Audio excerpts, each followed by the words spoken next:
Welcome everybody, this is Rob Metalworks and welcome back to another edition of what we've been calling Metallic Musings here at the program.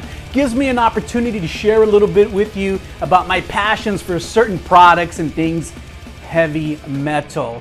And I have been waiting a long time to finally talk about the 20th anniversary release of God Forbid's Determination, which was their second record on vinyl.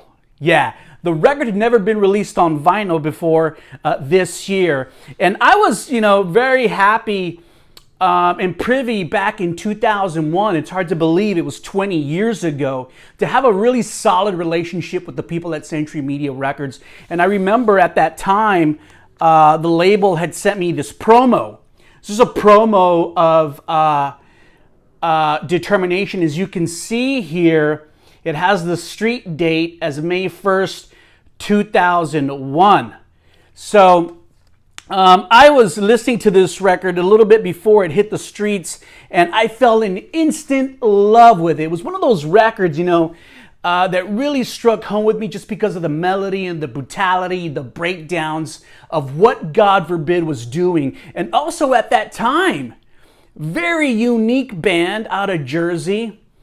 Not only because of the ethnic diversity of this band, obviously there's been other African-American musicians doing heaviness, but this time you had a guitar brother duo who were kicking ass and just really churning out some great music. So it was a little bit of interesting, and once you got on board with the music, you loved it all the time. Now, God Forbid's Determination was their debut for Century Media. Their first release, which was called Reject the Sickness, was done kind of independently, released in New Jersey. Later on, as the band started gaining some popularity, really started making that release available. And for some of you guys who've never seen it, let me pull out the sleeve here so you can take a good look at it without the glare of the light.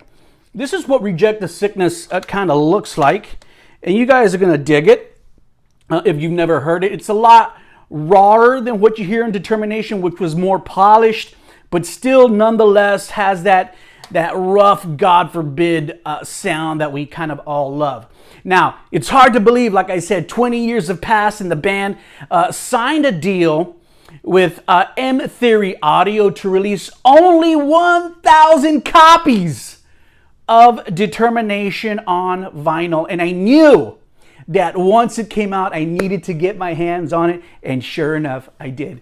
Go ahead and check it out, everybody. I bought this copy from a record store in Round Rock here in Texas, up a little bit north of Austin, called Piranha Records. So I'm going to go ahead and open this bad boy up, let you guys check it out, and hopefully enjoy it. And maybe you can still get one. I don't know. I doubt it, but let's cut it open. I don't think you can buy one anymore. But if you have to go into the black market and you really want one, then by all means do so. For me, just as an old school fan of God Forbid, and I'll go into a little bit more of what we've done here at the program to support God Forbid, and some of you old schoolers know that. I'll share a little bit more, but I definitely wanted to get this in my hand. So let's go ahead and check it out. Let me open it up here. Piranha did a nice job in securing my record, making sure it didn't get damaged, and voila, here it is. Oh man, what a beautiful piece of vinyl. I don't even want to open it. I really don't, but I'm gonna, because I think the vinyl is like printed as well. You'll see here on the back, they do show that the original print was on Century Media, then the vinyl on M Theory. Many notable tracks on this record. Remember the first single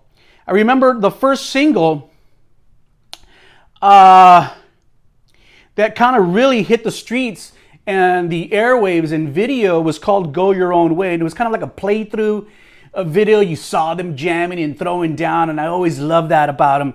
But some of my favorite songs are definitely Determination Part 1. I love Network. Nothing, and then they kind of open up eerily with The Dawn of Millennia. So, it just looks so beautiful to have. And they released this. This vinyl came out in July, officially July 17th. And, you know, as part of the new wave of American heavy metal in the early 2000s, I really thought God Forbid had a huge career ahead of them, just kind of like their contemporaries did, Chimera and Shadows Fall and Lamb of God and Killswitch Engage. But, you know, as we all know, things change. I think for me, I kind of lost a little bit of the vibe for God Forbid when Dallas Coyle left the band. And while Doc was the main guitarist and playing a lot of the leads and the melodies, which I love about God Forbid, he was definitely a huge part of their sound. Dallas was the songwriter and also the guy on stage that had so much vibe, man. You just loved watching him play.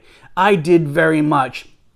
So I know that Doc was a part of this record, and thank you, Doc, for being a part of it. He did some liner notes, which he's going to talk about, and maybe we can get into that here in a little bit. But let's go ahead. Some of you guys have seen my posts on Facebook, and like I told you, I go way back with this record. I was in Austin, Texas, back on July 14th, 2001, at the Back Room. At the Back Room to support God Forbid as they were opening up a tour for Cradle of Filth. And I caught up with Dallas and Doc to talk about this amazing record. And I actually found the tape in my archive. So I'm going to share just a couple of small snippets so you can hear what Dallas and Doc were saying about this music and about this record 20 years ago. So go ahead and check it out. Tell me a little bit, Doc, about the tunes on this record. Is this a compilation of what the band has done in those 4 years, or did you guys just revamp some of the old songs? No, this is all brand new material. Pretty much, we did a full length called Reject the Sickness, which came out about a year and a half previous, and that album was more just basically really heavy, just in your face, you know, more like a metalcore type album.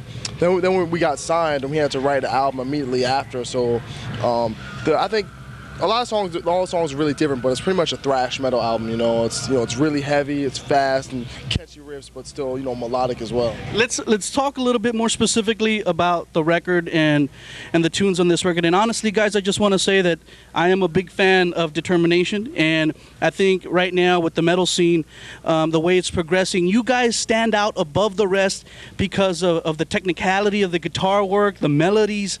Tell me a little bit about that, man. Where are you guys coming from musically? I've read that you guys have stated, you know, that's just our style. Yeah, we don't actually, the album was recorded faster. Our drummer recorded everything faster, so it sounds a lot more technical than it should have been.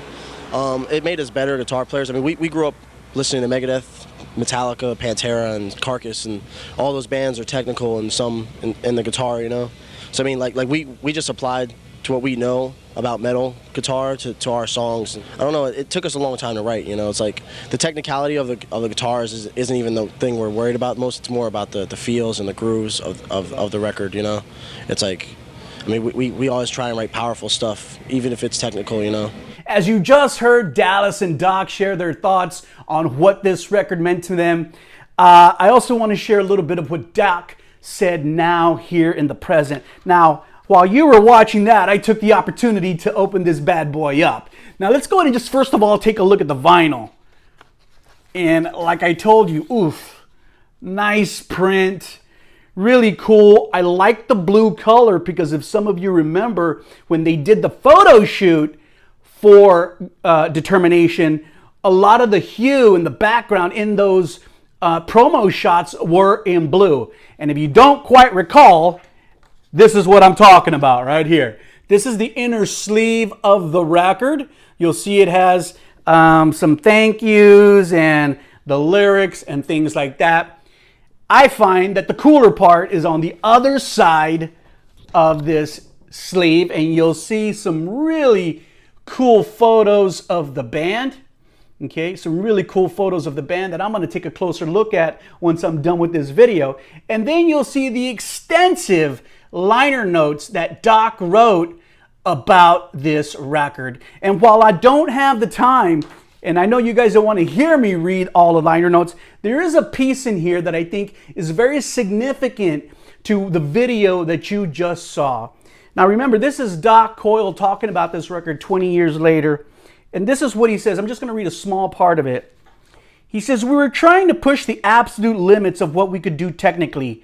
The album, as much as influenced by the Haunted's debut album, as much as the Dillinger Escape Plan's Calculating Affinity, and yet featured the underpinnings of traditionalist heavy metal." And as you heard Dallas say, they were influenced hugely by Megadeth and Metallica.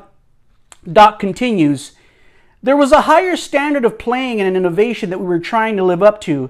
We were now on the same label as Arch Enemy and Nevermore. The bar was the best of the best. We wanted to be a real metal band, not stereotypically metalcore, weighed down by pandering, tough guy, chugga, cliche breakdowns." And Doc had a huge part of it. I love his melodies on this record, and if you really listen to it, he is at the heart of what eventually became the God Forbid sound. Now, one of the things that they were still yet developing and that we heard on their follow-up release, their third release called Gone Forever, was the fact that on that third release, you started hearing Dallas Coyle do background clean vocals. You do not hear any clean vocals whatsoever on Determination. So they were still growing up, but yet this record laid down a huge foundation for the band, which saw the band release really their biggest record yet, which was their fourth release, The Constitution of a Treason. Then again, they released Earth's Blood. Now, I do want to share with you a couple of really cool things as I got you here on Metallic Musings of what you can find of God Forbid here in the Rob's Metalworks studio. So first of all, I'm going to show you this. I had to dig a little bit deep into the archive, but I knew I had a picture disc of the fourth record from God Forbid called For Constitution of Treason. And I want to share it with you because not a lot of people, when they come over, get a chance to look at it. Here it is. Check it out. Very cool. I love this record too, and obviously was their most commercially successful record. You saw videos of this record all over MTV, and they toured extensively in this record. This was the record that was supposed to break God Forbid. And if you look at the back of this picture disc, it's really cool and beautiful too. I love the photo session that they did for this record. And this vinyl is a lot thicker than what I just showed you with the Determination release. This is like 180 gram vinyl. Very cool. Now, the band, after Dallas's last record with the band, was called Earth's Blood. I really love that record too. And I remember they came over here to the Rob's Metalworks studio to hang out with me because they came to San Antonio. I held a listening party. You heard right. I scheduled a listening party back in 2009 for Earth's Blood, and it was an invitation-only event. We did it around the corner from the Rob's Metalworks studio at the Cabo Grill. And for some of you who've never heard of it or seen pictures of it, you can go into the Rob's Facebook, and if you do your research, you should be able to find them.